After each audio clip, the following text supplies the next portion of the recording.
Bonjour et bienvenue à votre chaîne AOB Immigration Canada. Aujourd'hui, nous avons le plaisir de recevoir M. Allouche Mohamed, consultant réglementaire en immigration Canada, pour répondre à certaines questions reçues par nos chers abonnés. Bonjour M. Allouche, ça va bien? Bonjour M. Idrissi, bonjour tous les abonnés de la chaîne AOB Canada Immigration. Okay. Et bienvenue encore une fois. J'espère que nous allons répondre au moins à quelques-unes de vos questions qui sont très nombreuses actuellement. Très nombreuses, c'est vraiment intéressant, mais on n'a pas le temps de répondre à toutes les questions. Mais au fur et à mesure, on va essayer de répondre à vos questions. Ne vous inquiétez pas. Les questions que j'ai préparées pour vous, M. Allouche, ça va concerner le système de gestion électronique des demandes de la résidence permanente sur le plan fédéral qui est Entrée Express, et l'autre système électronique au niveau provincial de la province de Québec qui est Arima.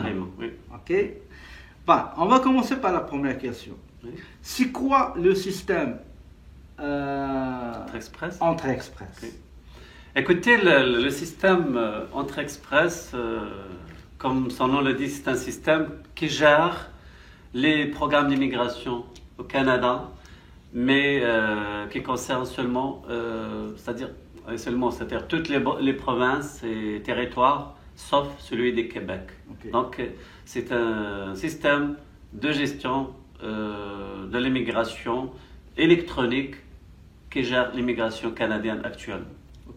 Et est-ce que vous pouvez nous dire un petit peu combien de programmes il y en a dans l'Entrée Express? Oui, dans le programme, donc plus précisément, il gère 4 types de programmes, à savoir le programme des travailleurs qualifiés fédéral, le programme des travailleurs des métiers spécialisés fédéral. La troisième catégorie, c'est la catégorie CEC, c'est-à-dire la catégorie de l'expérience canadienne. Et enfin, le programme PCP, qui veut dire le programme des candidats de province. Des provinces, ok. Deuxième question, M. Allouche. L'autre fois, vous nous avez parlé d'Arima. Maintenant, c'est quoi la différence? Qu'est-ce qui différencie les deux systèmes, Arima et Entrée Express? Écoutez, l'Entrée Express, donc comme je disais auparavant, ça traite tous les dossiers d'immigration les gens, c'est-à-dire qui veulent s'installer au Canada, mais pas au Québec. Donc tous les gens qui sont intéressés d'aller, qu'ils soient par exemple Saskatchewan, l'Alberta, Saskatchewan, Nouvelle-Écosse, Nouveau-Brunswick, etc. Donc ces gens-là, ils doivent obligatoirement passer par l'Entrée Express. Les gens qui sont intéressés par la province du Québec n'ont pas le choix que de passer par le système Arima. Donc c'est Arima qui gère les gens qui veulent venir ici au Québec et qui sont nombreux, donc les Africains en général, les pays francophones, les Maghrébins, etc.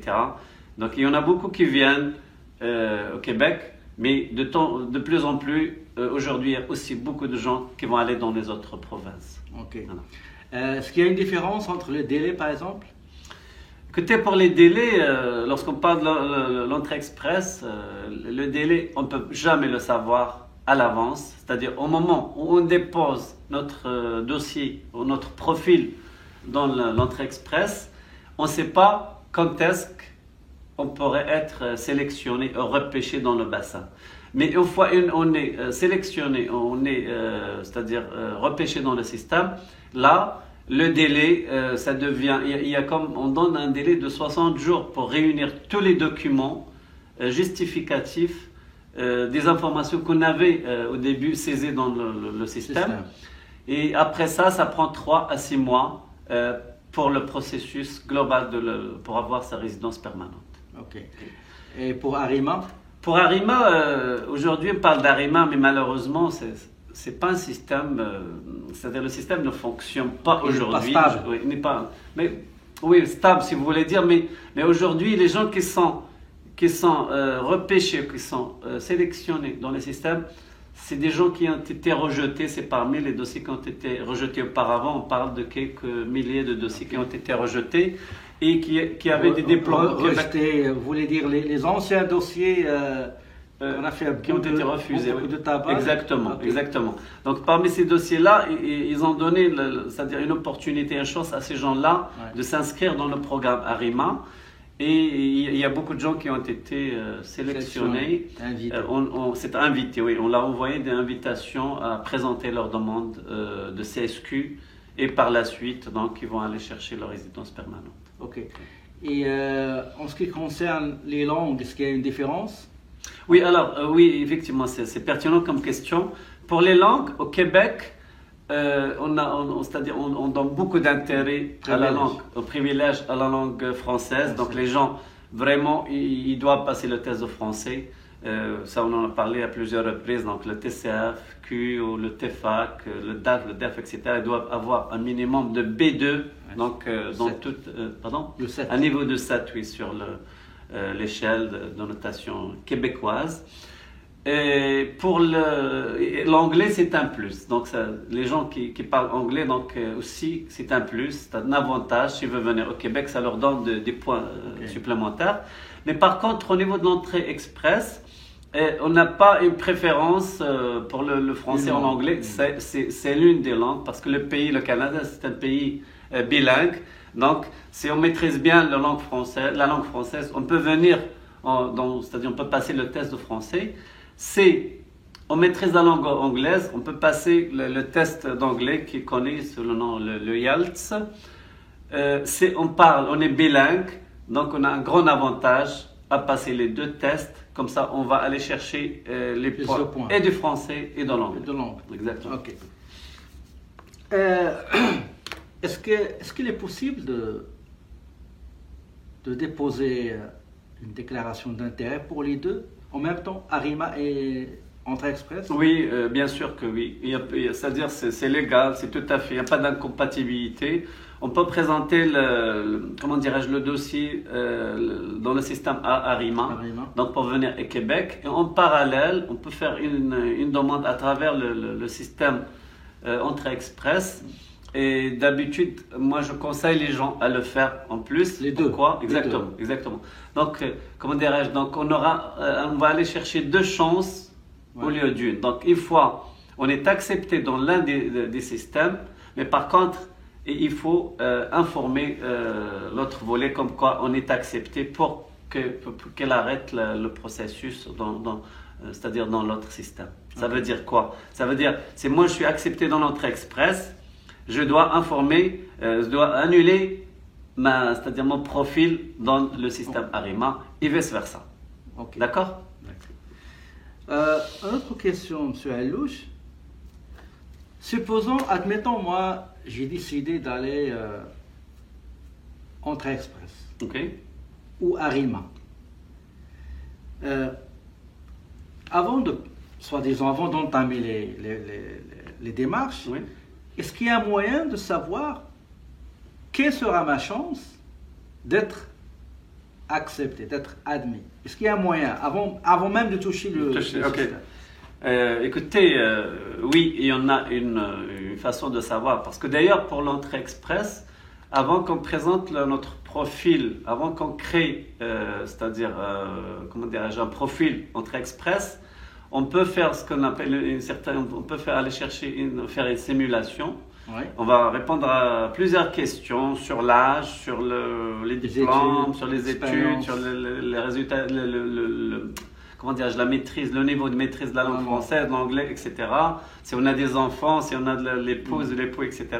Et à la fin, c'est-à-dire du processus, le système va nous dire directement est-ce que vous êtes admissible à présenter le dossier dans l'entrée express ou pas. Et pour l'ARIMA, on peut le faire aussi, c'est-à-dire pour l'immigration au Québec. Il y a une grille d'évaluation. Donc, on va aller chercher un minimum de points. Ça dépend si on est célibataire, si on est marié, etc. Donc, il y a un minimum de points qu'il faut avoir pour pouvoir c'est-à-dire entrer le profil. Sinon, ça ne donnerait rien. Ça ne donnerait pas grand-chose. C'est-à-dire, si on n'a pas assez de... on n'a pas on n'a pas un minimum requis de points, on ne peut pas aller déposer le dossier parce qu'il n'y aura pas une sélection après ça. Ok. Une autre question. Admettons, j'étais convaincu que je serais admis. Ok. Qu'est-ce que vous conseillez les gens en tant que consultant expérimenté? Ok. Quelles sont les premières choses à faire une fois que vous avez l'idée, ça y est, moi je serai admis, mais quelles sont les choses qu'il doit faire? Ok. Mais d'habitude, c'est-à-dire avant de commencer ou de rentrer son profil, qu'il soit dans Arima Entrée Express, Ouais. il y a des exigences ou des choses préalables qu'on doit faire, accomplir. La première des choses, c'est passer le test de langue. Alors, moi, si je veux, par exemple, faire Entrée Express, entrer mon profil dans Entrée Express, Ouais. je dois passer, par exemple, mon test de français, je dois avoir les résultats avant même de commencer la procédure. Remplir Exactement, le profil. Parce que dans le profil, lorsqu'on commence à remplir, il nous demande les résultats de, par exemple, l'expression écrite, Oui, on a eu c'est combien vrai. de points? Ouais. Les quatre compétences. Compréhension orale, écrite. compréhension Voilà, écrite. exactement. Expression écrite, expression orale. Le système nous demande la note qu'on a Exact. reçue, mais plus que ça, il nous demande quel type de test qu'on a passé, la date, l'institut ou l'organisme où on a passé le test, etc. Toutes ces informations, elles sont demandées dans le système. Mais excusez-moi, Oui. j'ai entendu parler qu'il y a des consultants, je ne sais pas, est-ce que vous êtes au courant? Oui. Les consultants, juste pour créer le profil et faire semblant comme quoi il a effectivement créé le profil pour son client, Ok. bah, ils prennent le minimum, Ok. ok, et ils demandent à leur client d'aller. Écoutez, ce que c'est. ça, moi, c'est quelque chose que je ne conseille pas aux gens de faire, un et Ouais. deux, parce que c'est mauvaise, c'est pas une bonne pratique du tout, et c'est pas tellement honnête, parce que il y a beaucoup de gens qui n'arrivent pas, qui réussissent pas leur test. Ouais. C'est-à-dire, moi, si j'avance des résultats d'une personne, que je sais même pas son niveau de français, demain, si je suis sélectionné, Ouais. et si l'immigration me demande les documents, preuves justificatifs des résultats de mon test, Ouais. si je ne les présente pas, ça peut être considéré comme une fausse déclaration. Et de deux, le système ne m'a jamais, c'est-à-dire la sélection ne sera pas confirmée. Donc, on parlait de tests de français. La personne, c'est là aussi, c'est les bilingues, il a les aptitudes langagières, etc. Il peut passer le test d'anglais aussi, Okay. d'accord? Et plus que ça, il y a un volet très important aussi, c'est la demande d'équivalence des diplômes. Okay. L'évaluation. Exactement. Il y a certains, donc en allant sur le site, vous allez voir qu'il y a un ensemble d'organismes qui sont autorisés, qui sont désignés par l'immigration et qui peuvent faire l'équivalence des diplômes. Mais il y en a beaucoup. Alors je peux parler le plus connu pour la région du Maghreb, on va plus avec le WES. Parce que c'est un organisme qui répond assez, assez rapidement. Et qui connaît la réalité. Exactement, ça ne coûte pas trop cher, etc. Et le délai aussi, c'est très important parce que lorsqu'on parle d'immigration, on pose toujours délai. Et ces gens-là, aux alentours de 2 mois, on a déjà un rapport, ce qu'on appelle un rapport d'équivalence. Et ce rapport d'équivalence, on doit le saisir dans le profil Entrée Express lorsqu'on est prêt, c'est-à-dire à soumettre notre demande. Pour vous, M. Alouche, un client qui vient vous consulter, la première chose que vous allez lui demander de faire, c'est l'évaluation des diplômes et les tests de langue. Et passer le test. Le test français, c'est l'anglais, il passe les 2 tests. Ça, c'est pour l'Arima, pour l'Entrée Express. Pour Arima, au moins, c'est-à-dire, il doit passer le test de français. C'est l'anglais aussi, il peut le passer. Il y a quelque chose de très important. Là, je me rappelle d'autre chose, entre parenthèses. L'équivalence des diplômes dans Arima, c'est souhaitable, mais ce n'est pas nécessaire. Ça veut dire que si on a fait une évaluation de nos diplômes, une évaluation comparative de nos diplômes au Québec, là on ne le fait pas dans l'Ouest, mais vraiment ça se fait au ministère d'immigration de Québec, c'est recommandable. C'est-à-dire, je le recommande à mes clients, mais ce n'est pas vraiment obligatoire. Parce que le score qu'ils donnent pour les diplômes, c'est on a une évaluation comparative, donc on compare un diplôme québécois et c'est plus facile d'aller chercher des points exacts. Alors que parfois c'est compliqué, il faut montrer les diplômes, etc. Est-ce qu'on a un étudiant français, etc. Mais c'est recommandable qu'il aille aussi ce qu'on appelle l'évaluation comparative des études faites des études au Québec. Des études faites hors Québec, c'est exactement ça, à l'étranger. Si je vous ai bien compris, l'Ouest, ça ne fonctionne pas au Québec. Non, pas du tout. C'est très important à le signaler. Oui, exactement. Non, l'Ouest, ça ne marche pas au Québec. Vraiment, si on veut faire l'évaluation comparative, il faut la faire avec le ministère d'immigration de Québec, ce qu'appelle aujourd'hui le MIFI, c'est le ministère d'immigration, de francisation et de l'inclusion. C'est eux qui s'occupent de cette évaluation comparative, bien sûr, bien moyennant des frais, etc. Oui. Juste pour entre parenthèses, l'Ouest, c'est l'organisme qu'on a, c'est des abréviations World Education Service. Donc vous pouvez aller sur leur site internet wes.org. Okay. Et si j'ai pas les tests, vous n'allez pas commencer mon dossier? Non, pas du tout, jamais, jamais. Parce que je ne veux pas avancer une information qui n'est pas véridique. Qui n'est pas vérifiable. Exactement, qui n'est pas vérifiable. Défendable. Exactement. Il faut vraiment avoir les documents justificatifs avant de commencer à entrer les informations sur le profil de la personne. Maintenant, donc on a parlé des diplômes, évaluation, etc. Okay. Supposons, moi, j'ai 2 baccalauréats, j'ai 3 maîtrises, j'ai un doctorat, etc. Est-ce que pour l'évaluation des diplômes de mes études, oui, est-ce que je dois faire tous les diplômes ou bien juste le plus élevé?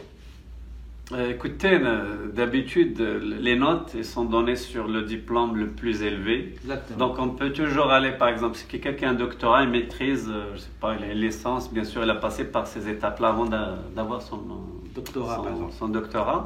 Le doctorat, donc ça peut donner directement les points pour la personne qui va faire son émigration. Mais par contre, étant donné, et je le répète, étant donné que le prix c'est la même, comme présente pour la personne, comme présente l'évaluation pour un diplôme, 2, 3 ou 10 diplômes, c'est le même prix. C'est-à-dire on ne paye pas pour chaque diplôme, etc. On paye un prix pour l'évaluation de la personne, etc. Donc moi, je suggère à mes clients qu'ils fassent ou de faire une évaluation de tous leurs diplômes. Pourquoi ? Parce qu'on ne sait jamais, demain ils sont au Canada, au lieu de refaire, par exemple, ils ont une maîtrise, ils ont une licence, peut-être ils trouvent un travail qui demande juste une maîtrise au lieu d'un doctorat. Et il a déjà, c'est-à-dire son équivalence qui est déjà prête, au lieu qu'ils prennent le temps de payer, etc. pour faire. Parce que si tu fais aujourd'hui un doctorat et après tu veux faire une nouvelle demande, il faut payer de nouveau. Moi, je suggère aux gens de faire, aux personnes qui sont intéressées par l'immigration, de faire toute l'évaluation de tous leurs diplômes, y compris le baccalauréat. Donc, et le bac, et c'est un bac plus 2, je ne sais pas, et c'est un bac plus 3, c'est une maîtrise. J'ai oublié tout à l'heure juste une petite question concernant les tests de langue. Oui. Supposons que j'ai fait mes tests en 2010. Est-ce que c'est les tests de langue, ils sont valables pour 2 années. 2 ans. Oui, donc 2 années. C'est-à-dire c'est aujourd'hui, c'est-à-dire je rentre, c'est-à-dire je saisis mon profil Entrée Express. Je parle d'aujourd'hui, il ne faut pas que le test soit d'essuyer, soit ancien, de plus c'est-à-dire de 2 années, parce que sinon ça ne donnerait rien. D'accord ?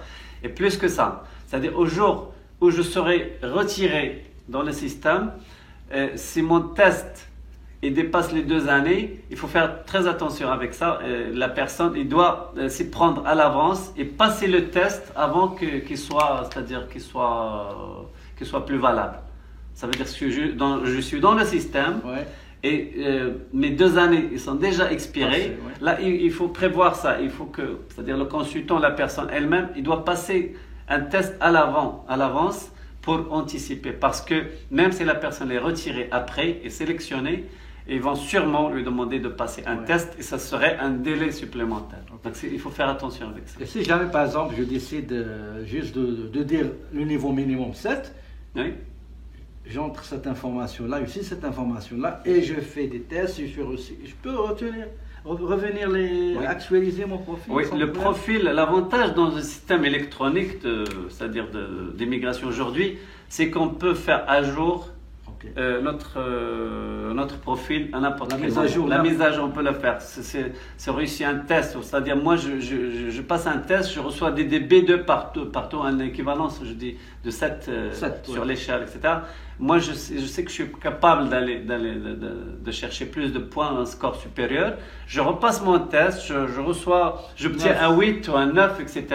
Donc j'ai intérêt à le faire et mettre à jour mon dossier parce que ça me permet d'augmenter mon score et ça me donne plus de chances pour être, c'est-à-dire repêché ou sélectionné, etc. Et ceci, ça s'applique aussi pour les autres informations dans le système. C'est-à-dire, c'est moi, une naissance, par exemple. Une naissance d'un enfant, ça donne des points supplémentaires, pourquoi pas. Moi, j'étais toujours en formation et je reçois un diplôme. Une offre d'emploi. Exactement. Je reçois une offre d'emploi. Ça peut être aussi l'immigration d'un membre de ma famille au Canada. Donc, je peux le mettre à jour, etc. Donc c'est un système qu'on peut mettre d'une façon à jour, mais d'une façon permanente. Ok. Tout à l'heure, vous avez parlé des catégories des travailleurs. Oui. D'après ce que je sais, c'est que le travail effectué, il faut qu'il appartienne à un ensemble de codification des professions. Ok. Donc, comment par exemple, moi, je peux savoir mon métier, quel est son code et dans quelle catégorie il appartient. Effectivement, parce que c'est une spécification nord-américaine un peu, surtout au Canada. Donc, parce que si je parle des pays du Maghreb ou d'autres pays, nous ne sommes pas habitués avec ces codes de codification. Donc, pour savoir c'est quoi mon code, ou c'est quoi le code qui me sera affecté pour mon métier, donc je dois aller faire une recherche sur Internet, donc entrer dans le CNP, le Code national des professions, classification nationale des professions. Là, on est rendu, je crois, à la version 2016. 1.1. C'est sa version 1.1, exactement. Donc c'est le plus récent.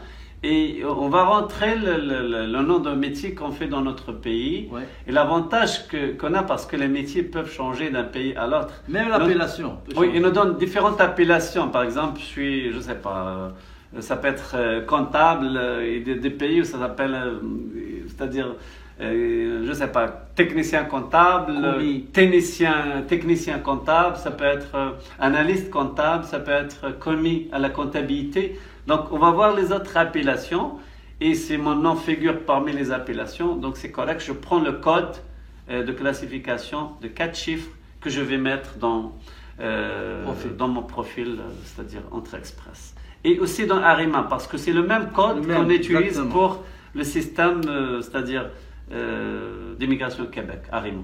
Ok. Monsieur Allouche, comment on est informé qu'on a été sélectionné par on reçoit une invitation. On reçoit une invitation qui vient dans le système. Donc c'est une invitation par voie électronique? Électronique, oui. Okay. Comme c'est un système électronique, donc tout se passe via notre compte d'Entrée Express. Donc on va recevoir une invitation pour dire félicitations, vous êtes invité à déposer votre demande de résidence permanente. On nous donne un délai de 60 jours et dans ces 60 jours, on doit prouver, on doit justifier tout ce qu'on avait rentré dans le profil. Et lorsque je dis tout ce qu'on avait rentré dans le profil, ça veut dire y compris l'âge. C'est-à-dire moi, si j'ai un âge de 30 ans, les documents doivent, mon extrait de naissance, mon passeport doivent justifier qu'effectivement j'ai 30 années. Si j'ai une maîtrise, je dois présenter mon diplôme de maîtrise, telle spécialisation, mon expérience de travail. Si j'ai avancé comme quoi j'ai 3 années d'expérience, je dois, etc. Mon résultat de langue, le test, combien si j'ai reçu un 365 points sur 400 par exemple dans l'expression orale, ça doit figurer sur l'attestation de test. L'anglais, c'est la même chose. Si j'avance que j'ai un enfant, je suis marié, etc., l'extrait de mariage, les documents aussi demandent même d'autres documents qui ne sont pas bien sûr les antécédents judiciaires, le rapport médical, la visite médicale, etc. Donc, tous ces documents doivent être rassemblés, réunis et transmis dans les 60 jours après le jour c'est-à-dire après le jour de la réception de l'invitation. Et d'après votre expérience, oui. 60 jours, normalement, c'est un délai qui n'est pas long. C'est-à-dire, est-ce qu'il est suffisant? D'après mon Vous expérience, avez évoqué toute une liste de documents préparés. D'après mon expérience, les gens arrivent à le faire en 1 semaine, ou 2 semaines maximum. C'est quoi le secret? Mais parce que les gens, ils ont tout préparent tout à l'avance, ils préparent les documents. Peut-être ils ont été bien conseillés. Non, conseil 1 et 2, c'est des gens qui sont... Parce qu'on connaît d'avance, on dit voilà, parce que moi, avant de rentrer le profil d'un candidat, je m'assure, j'ai déjà les documents. Voilà, c'est ça ce qu'on cherche, le côté pratique. Exactement. Qu'est-ce que vous faites pour que vos clients préparent tous les documents même avant le délai imparti? Exactement, on parlait c'est-à-dire de l'équivalent des diplômes, le test de langue, etc. On sait, mais d'habitude, les antécédents, attention, faut faire attention avec ça, parce que si je demande au début les antécédents, par exemple, dans la plupart des pays, ça prend 3 mois. Je ne le demande pas ça au début, parce que si la personne n'est pas sélectionnée dans les 3 mois, le document n'est plus valable. Mais d'autant plus que dans les pays, dans tous les pays aujourd'hui, ce document-là, on peut l'avoir rapidement. Ça prend quelques jours. 10 jours. 10 jours peut-être. On sait pas. Dans certains pays, on peut l'avoir même dans la journée. Ça dépend des pays aussi. Donc, on prépare tous les documents. On fait les traductions des documents. Par exemple, les certificats de mariage, tout ce qui est, comment dirais-je, tout ce qui est à traduire. Les autres documents, on les connaît à l'avance, parce que lorsqu'on a fait le profil, on a tous les documents devant. Et c'est les mêmes documents qui vont être demandés plus tard. Il y a une seule chose pour laquelle, au niveau de la rentrée, je parle plus de la rentrée express, il faut faire très attention avec ça, c'est les ressources financières.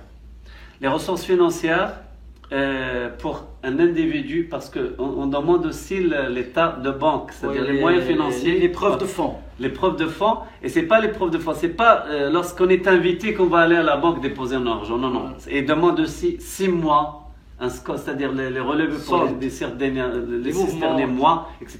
Il faut montrer que cet argent, on l'avait il y a 6 mois auparavant. D'accord, c'est important. Hein. C'est, pour l'entrée express, c'est un peu quand même, c'est des sommes assez élevées. Hein. 12 000, on parle de 12 000, pour une seule personne, on parle de $12 000, presque 13 000 qu'on doit avoir gardé dans notre compte bancaire au moment où on a fait, c'est-à-dire on a commencé le processus. Si on a des enfants, ça augmente, donc ça peut aller vers 20 000 facilement, $20 000. Oui. Mais il y a un petit problème que j'ai rencontré chez des gens, c'est que ils vont vous dire par exemple, mais ça sert à quoi je vais aller gaspiller de l'argent, faire l'évaluation, les tests, traduire tous mes documents, alors que je ne sais même pas est-ce que je vais recevoir une invitation. Il y a des gens qui pensent comme ça. Ils vont dire, écoutez, je vais attendre. S'ils m'envoient une invitation, à ce moment-là, je vais courir pour ramasser tous les documents. Mais écoutez, ça dépend. Qu'est-ce que vous conseillez ces gens-là? Mais moi, une fois je fais l'évaluation d'un dossier à l'avance. C'est pas garanti, c'est jamais garanti, mais on a une grande, c'est-à-dire une grande, comment dirais-je, on sait que la personne a de grandes chances pour être sélectionnée. Ça veut dire lorsque je suis devant un couple, un jeune couple qui ont des diplômes supérieurs, qui parlent bien de langue, qui ont un enfant ou 2 enfants, qui travaillent, etc. Moi, j'ai presque la certitude que leur dossier va être accepté dans l'un ou dans l'autre des systèmes.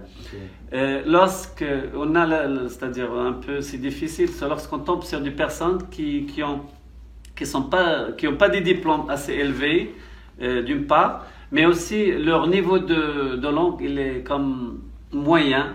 C'est là qu'il faut travailler sur le dossier. C'est là qu'intervient c'est-à-dire nos conseils. Il faut vraiment conseiller ces gens-là à améliorer leur dossier, etc. Et pour les présenter de la meilleure façon, dans un délai peut-être proche ou à court à moyen terme. Mais c'est vraiment ça. Mais pour certaines personnes, vraiment, c'est au début, en faisant l'évaluation, on sait d'avance que c'est ces gens qui vont être sélectionnés assez rapidement. Ok. D'accord. Généralement, la sélection des gens, comment ça se fait chez Arima et Entrée Express? Ok, pour Arima, c'est ce qu'on appelle le SCG, je crois, oui. Le SCG, c'est le système de classement global. Alors, c'est vraiment, ça se fait d'une façon électronique. C'est dans le bassin, c'est une base de données. Donc, c'est dans le système, ça se fait automatiquement. Donc, c'est même pas des êtres humains qui sont derrière, qui font la sélection. On est dans un bassin, une base de données, et le système va aller chercher des gens selon leur score. Par exemple, je parle toujours des systèmes Entrée Express. Par exemple, aujourd'hui, on va faire un tirage, un quota de 1000 personnes. Donc, on va aller chercher les meilleures personnes au dossier qui ont le meilleur score. Par exemple, les gens qui ont, je dis n'importe quoi, par exemple, un exemple de 700 points, ils vont aller chercher ceux qui ont 700 points. Par exemple, on trouve 300, ils vont descendre 650 jusqu'à aller chercher les 1000 dossiers dont ils ont besoin. Et ils descendent, vous allez poser la question jusqu'à quel score ils peuvent descendre. Écoutez, il n'y a pas de minimum. Il n'y a pas de minimum, mais ça dépend des scores qui sont dans le bassin. Par exemple, je dis un scénario où, par exemple, il n'y a personne qui a 500 dans le bassin. Dans ce cas-là, peut-être ils vont aller chercher des gens qui ont des 450, 440, 430, pourquoi pas. Ils vont même aller puiser. J'ai vu même 300. Puiser peut-être, oui. Puiser dans des scores qui sont vraiment sont trop bas, parce qu'ils ont besoin des gens pour faire l'immigration. Oui. D'accord. Mais il y a une chose à savoir aussi, c'est-à-dire, c'est pas le premier dossier, comment dirais-je, le premier entrée, le premier servi, non, pas du tout. Ouais. Ça, c'était avant ça. Ça, c'était avant parce qu'on traitait les dossiers version papier. Au fur et à mesure. Exactement. Mais aujourd'hui, c'est pour ça qu'ils ils ont fait déjà la sélection, ils ont pris les 600, les 700, etc.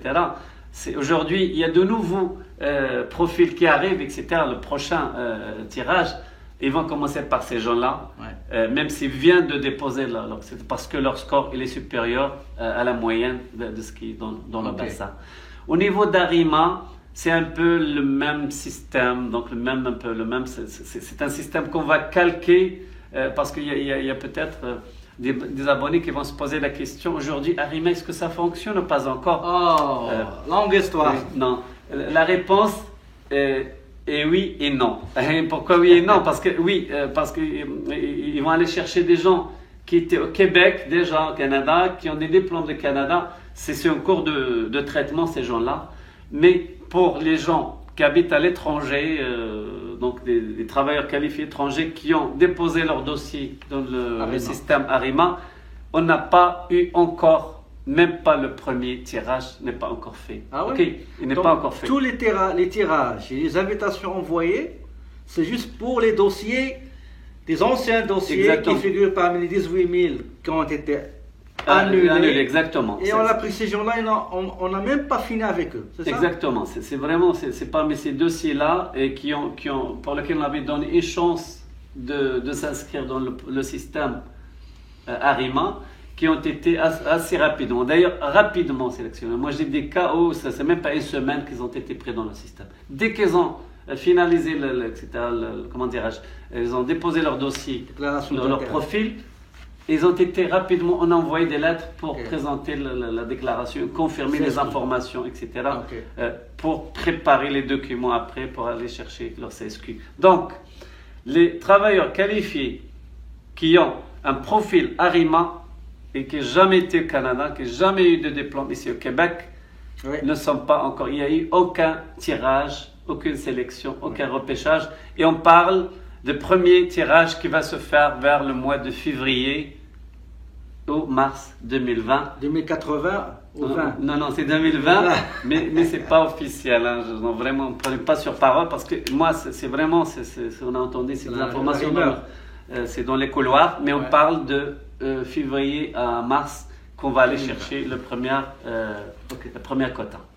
Les gens pour soit Arima, soit Entrée Express, qui seront sélectionnés, et on va leur envoyer une invitation pour préparer leur demande de résidence permanente entre Express ou bien le CSQ pour Québec. Oui.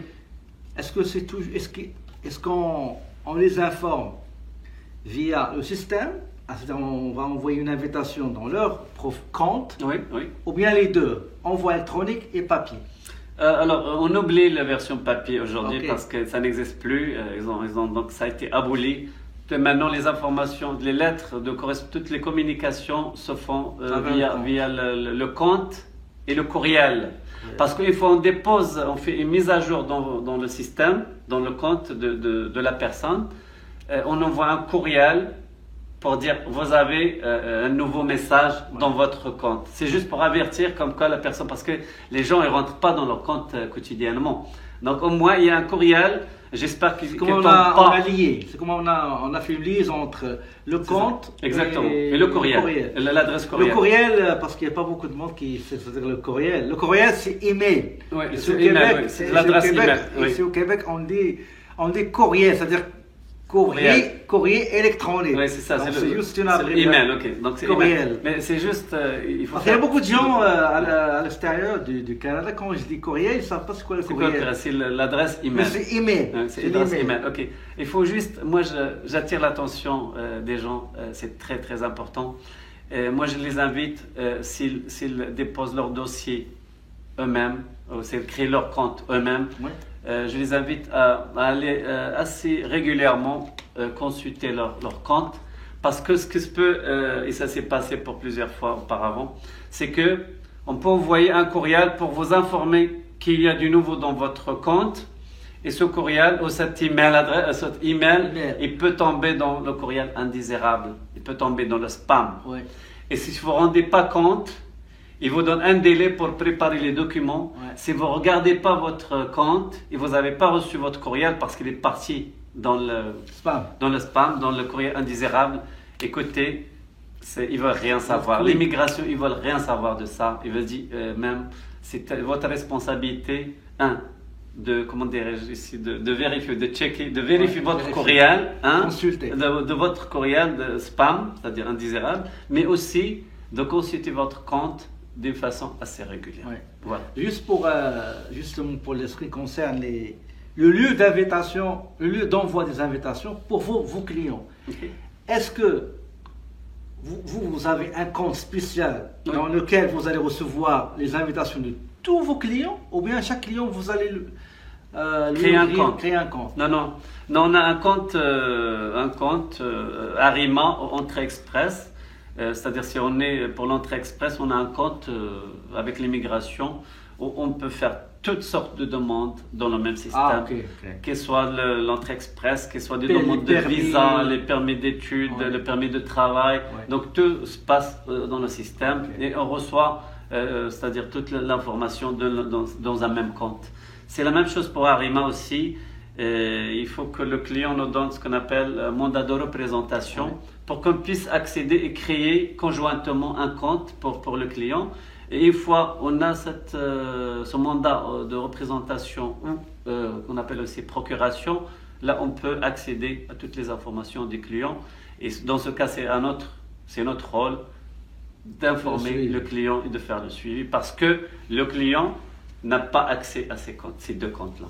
Il n'a pas accès. Mais j'ai une autre question, c'est que supposons ça c'est le compte de votre client qui est dans, c'est-à-dire votre compte, il va contenir tous les clients pour lesquels vous allez déposer des Exactement. Oui.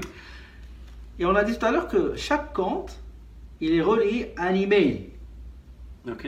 Ça veut dire que l'invitation qui sera logée dans le compte électronique est envoyée en même temps vers un courriel. Le courriel, ça sera le vôtre. Ah oui, donc le client ne reçoit jamais dans son email parce courriel. qu'une fois on a la procuration, Ouais. c'est notre courriel, c'est vraiment le courriel de l'avocat, du consultant on ne fonctionne pas avec deux courriels différents. Ouais. Une fois on a la procuration, ça veut dire moi je représente le client il est tranquille, moi je lui donne l'information, j'ai besoin des documents, etc. Mais c'est moi c'est moi qui est l'interlocuteur avec l'immigration, qu'il soit pour l'entrée express ou pour l'arrivée. Donc, ce n'est pas le client. Vraiment, c'est mon courriel personnel, professionnel, que j'utilise pour tous mes clients, pour toutes mes questions, qu'ils soient volés Québec ou fédéral. Dans ce cas-là, c'est jamais le client, le consultant est débordé par le travail, il a omis d'informer son client. Mais non, mais parce que dans le système, on peut accéder à n'importe quel moment, on peut regarder s'il y a du nouveau, etc. On reçoit des courriels, etc. Okay. C'est pas une excuse qu'on soit débordé ou pas, non. Il faut vraiment être à la hauteur. Professionnel. Exactement, répondre à toutes, etc. Et demander tous les documents. Mais de son côté, le client, il doit être honnête, il veut donner la bonne information qu'on va saisir dans le profil. Comme ça, après, il n'y aura pas de problème parce que sinon, ça ne coïncide pas les informations qu'on rentre dans le système au départ versus les documents qu'on va préparer après. Et il y a un risque que la personne ne soit pas autorisée à présenter sa résidence permanente par la suite. Et pire que ça, la personne peut être même, faire une déclaration, comme une fausse déclaration, elle n'a pas donné la bonne information. Ouais. Et ça peut avoir des conséquences néfastes par la suite. Okay. Voilà. C'est pour ça que toujours je dis aux gens qui me demandent à propos des consultants, cherchez un consultant qui est autorisé, professionnel, correct, honnête et compétent. Dernière question. Okay. Supposons, j'ai reçu une invitation, vous savez que mon dossier sera accepté. Okay. Mais après, j'ai reçu une autre lettre comme quoi c'est le refus. En premier, j'ai reçu une acceptation. Okay. Et après, j'ai reçu un refus. Qu'est-ce qui explique ce changement de décision? Ok, mais je crois que c'est un peu en relation avec ce qu'on vient de parler. Donc, c'est-à-dire, vraiment, lorsqu'on présente un profil, il faut être honnête, il faut donner la bonne information. Ouais. D'accord? Donc, c'est aujourd'hui, je présente un profil, c'est juste pour dire, ah oui, ça me permettrait d'aller chercher plus de points, etc.